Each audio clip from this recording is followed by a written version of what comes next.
ಅದೆಲ್ಲ ನೆಕ್ಸ್ಟ್.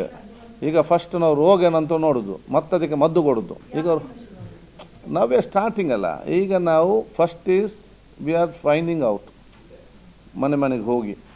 ಆವಾಗ ನಮಗೆ ವೈದ್ಯರೇನು ಪಾಲಿಸಿಯಲ್ಲಿ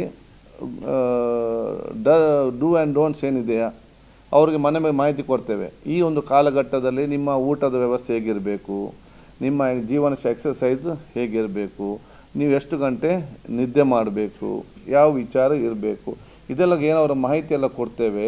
ಅದನ್ನು ನಾವು ಆಶಾ ಕಾರ್ಯಕರ್ತರ ಮುಖಾಂತರ ಮನೆ ಮನೆಗೆ ಮುಟ್ಟಿಸ್ತೇವೆ. ಮತ್ತು ಅಲ್ಲಿ ಕೆಲವೊಂದು ಅಂಶವನ್ನು ಐಡೆಂಟಿಫೈ ಮಾಡ್ತಾರೆ.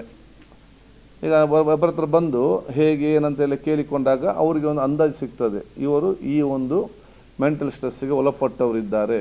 ಆಗ ಆ ಒಂದು ಕ್ಲಾರಿಟಿ ನಮಗೆ ಗೊತ್ತಾಗ್ತದೆ. ಈ ಬೇರೆ ಬೇರೆ ಮಹಿಳಾ ಆರೋಗ್ಯಕ್ಕೆ ಸಂಬಂಧಪಟ್ಟಾಗೆ. ತದನಂತರ ನಮ್ಮಲ್ಲಿ ಬೇರೆ ಬೇರೆ ಯೋಜನೆಗಳು ಇದೆ.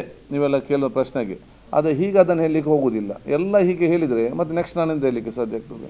ಸೊ ಈಗ ಸ್ವಲ್ಪ ಅರ್ಧ ಬಾಕಿ ಇಟ್ಟಿದ್ದೇವೆ. ಈಗ ಕಟ್ ಬ್ಯಾಕ್ ಮಾಡಬೇಕಲ್ಲ, awareness and the information. By 6 months will get complete data in our hand. ಯಾಕೆ ನಾವೀಗ ಇವರು ಪಾಲಿಸಿ ಮಾಡಿಕೊಟ್ಟಾಗ ನಂತರ ನಾವು ಅದನ್ನು ಅದು ಅಫಿಷಿಯಲ್ ಆಗಿ ನಾವು ಅದನ್ನು ಅನುಷ್ಠಾನ ಮಾಡಬೇಕು. ಅದಕ್ಕೆ ಬೇಕಾಗುವಂಥ IEC program, information education communication ಬೇಕಾಗುವಂಥ ಎಲ್ಲ ಡೀಟೇಲ್ಸನ್ನು ನಾವು ಅದನ್ನು ಪ್ರಿಂಟ್ ಮಾಡಬೇಕು. ತದನಂತರ ಇವರ ಮುಖಾಂತರ ನಾವು ನಮ್ಮ ಎಲ್ಲ ಆಶಾ ಕಾರ್ಯಕರ್ತರು ಟ್ರೈನ್ ಮಾಡಲಿಕ್ಕೆ ಟ್ರೈನರ್ಗಳನ್ನು ನಾವು ತಯಾರು ಮಾಡಬೇಕು. ಒಂದು ರಾಜ್ಯದಲ್ಲಿ ಒಂದು 50 ಜನರ ಮಹಿಳೆಯರು ನಾವು ಟ್ರೈನ್ ಮಾಡಿ ಅವರು ಎಲ್ಲ ಜಿಲ್ಲೆಗೆ ಹೋಗಿ ಅಲ್ಲಿ ಆಶಾ ಕಾರ್ಯಕರ್ತರಿಗೆ ಟ್ರೈನ್ ಮಾಡಬೇಕು. ಅವ್ರ ನಂತರ ಮನೆ ಮನೆಗೆ ಹೋಗಬೇಕು. ಸೊ ಇಟ್ ಈಸ್ ಇದು ಇವತ್ತು ಸ್ಟಾರ್ಟ್ ಆದಷ್ಟೇ, ಇವತ್ತೇ ಮುಗಿದಿಲ್ಲ. ಇದರಲ್ಲಿ ಇವತ್ತು ನಾವು ಸ್ಟಾರ್ಟ್ ಮಾಡಿದ್ದೇವೆ. ನಮಗೆ ಎಲ್ಲರ ಸಹಕಾರ, ನಿಮ್ಮೆಲ್ಲ ಸಹಕಾರ ಮುಖಾಂತರ ಒಂದು ಮಾದರಿಯಾಗಿ ನಮ್ಮ ಕರ್ನಾಟಕ ರಾಜ್ಯ ಈ ಒಂದು ವಿಚಾರದಲ್ಲಿ ಮುಂದೆ ಬರ್ತಂತ ಹೇಳಲಿಕ್ಕೆ ನಾನು ಇವತ್ತು ಬಯಸ್ತೇನೆ.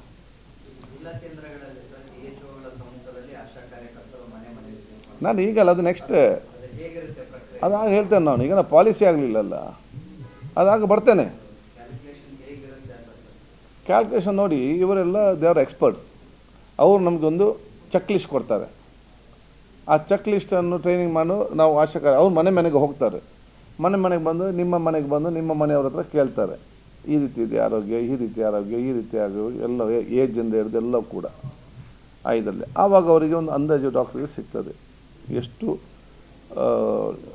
ಪೂರ್ವಾಭಾವ ಎಷ್ಟಿದೆ, ತದನಂತರ ಎಷ್ಟಿರ್ತದೆ ಅಂತ ಹೇಳಿಕೊಂಡು. ಅದರಲ್ಲಿ ಸೆಲ್ಫ್ ಡಿಸಿಪ್ಲಿನ್ ಆಗಿ ಲೈಫ್ ಸ್ಟೈಲ್ ಎಷ್ಟನ್ನು ಕಡಿಮೆ ಆಗ್ತದೆ ಇದೆಲ್ಲ ಕೂಡ ಮತ್ತೆ ಅವರು ತಜ್ಞ ವೈದ್ಯರಿದ್ದಾರೆ, ಆ ಹಂತಕ್ಕೆ ಮತ್ತೆ ಹೋಗುವ. ಈಗ ನಾವು ಇದು ಸ್ಟಾರ್ಟಿಂಗ್ ಸ್ಟೇಜ್. ಸಮಿತಿ ನೋಡಿ, they are starting is the work. It is they are doing the policy form ಮಾಡಿ ನಮಗೆ ಕೊಡಬೇಕಲ್ಲ. ಅವರ ಪಾಲಿಸಿ ಫಾರ್ಮ್ ಮಾಡಿ ನಮಗೆ ಕೊಡ್ತಾರೆ. ನಾವು ಅದನ್ನು ನಮ್ಮ ಇಲಾಖೆ ಅಧಿಕಾರಿ ಮುಖಾಂತರ ಅಫಿಷಿಯಲ್ ಆಗೋದನ್ನು ಅನುಷ್ಠಾನ ಮಾಡ್ತೇವೆ.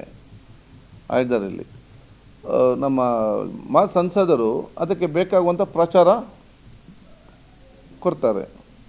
ಅವರು ಹೇಳಿದ್ದನ್ನು ನೀವು ಜನರಿಗೆ ಮುಟ್ಟಿಸ್ತೀರಿ. ಮತ್ತೆ ಬಾಲ್ ಹೇಗೆ ಬ್ಯಾಟ್ ಬರ್ತದೆ ಹಾಗೆ ಹೊಡೆಯುವ. ಈಗ ಹೇಗೆ ಟೆನ್ಷನ್ ಮಾಡೋದು ನಾವು?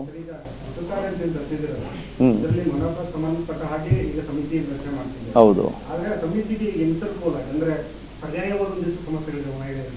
ಈಗ ಹಿಂದೆ 2022-25 ಸಾಲಿನಲ್ಲಿ ಒಂದಿಷ್ಟು ರಿಪೋರ್ಟ್, ಸೆಂಟ್ರಲ್ ರಿಪೋರ್ಟ್ ಪ್ರಕಾರ ಮಹಿಳೆಯರಲ್ಲಿ ಈ ಮೊನಪಾ ಸಮಸ್ಯೆಗಳಿಂದ ಹೃದಯಾಘಾತ ಆಗ್ತದೆ ಆ್ಯಂಡ್ ಮಾನಸಿಕ ಸಮಸ್ಯೆಗಳಿದೆ. ಜೊತೆಗೆ ಗ್ರಾಮೀಣ ಭಾಗದಲ್ಲಿ ಜಾಗೃತಿ ಇಲ್ಲ ಅನ್ನೋದು. ಹಿಂದಿನ ಆರೋಗ್ಯ ಸಚಿವರು ಕಾಲೇಜ್ ಮಟ್ಟದಲ್ಲಿ ಟೆಕ್ಸ್ಟ್ ಬುಕ್ಕಲ್ಲಿ ಅಂಶ ಸೇರಿಸಬೇಕು ಅಂದರೂ ಅದು ಆಗಲಿಲ್ಲ. ಈಗ ಸಮಿತಿಯನ್ನು ಫಾರ್ಮ್ ಮಾಡ್ತಿದ್ದೀನ.